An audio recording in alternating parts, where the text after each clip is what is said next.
Hi, welcome to the Senior Network. I'm your host, Greg Fulton, along with my co-host, Debbie Lyons. Hello. Good to see you. Thank you. And we're joined again by Jay Mullinax of the Law Offices of Jay Mullinax and Susan Kelsey of Assistance Plus. Glad to have you. Thank you. Thank you. It is a treat to talk today. We've been getting lots of advice here today, which is really pretty interesting. You know, it's funny how things all sort of meld together, don't you think? I was asking you about pre-planning.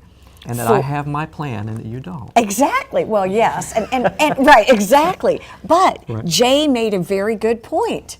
And that was that you do have a plan. You may not know about it, you may never have read it, but South Carolina has a plan for those that do not plan themselves. You may not like it, right, but you have a plan. Well, it's funny because I say, you know, I'm 63, do I need to get a plan? And we're all looking at each other like, heck yes, because I think time has a way of slipping by, and being proactive in your business, in your business, in your business is absolutely critical. And you know, Susan, you were talking about having a plan also. Exactly, because as much as you say you are as healthy as a horse, you do not know what's going to happen. It could be something beyond your control, a car accident, and you're healthy but you're in a car accident, and you need to have a plan. At least the people that I'm dealing with who are older do have couples who one might have a health care issue. The other one thinks they are invulnerable and they're the caregiver, and all of a sudden something happens to that caregiver, and then we need that plan. And if you don't have it, things can go south very quickly. What are the component pieces of a plan like that? Just a broad spectrum thing. Okay. So, some of the things that we definitely recommend are you have to have your legal documents in order. That's Jay, yes. Yeah, need to have those legal documents. When I get called in and somebody is in the hospital, we need to have a health care power of attorney.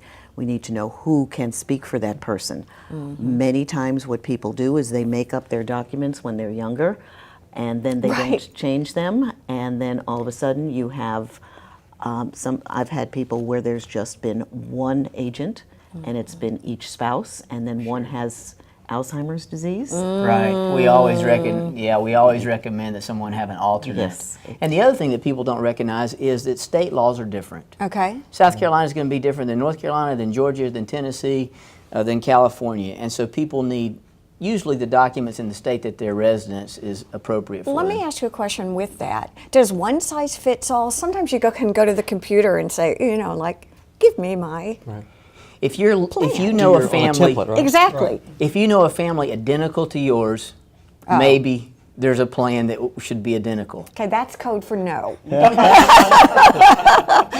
No, but that makes sense. I mean, what my mom and dad may need isn't what I need or you need or you Exactly. And Jay, I'm really curious, not all the details, but you said the state actually has a plan for you.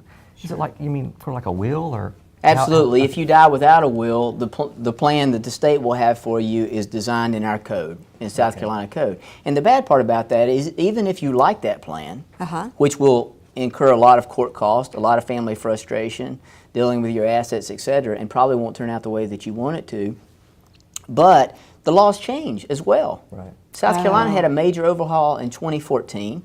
We had a major overhaul with regard to powers of attorney January 1st this year, 2017. Major overhaul. So laws change, and it's better to have your own plan than have the state dictate the plan to you.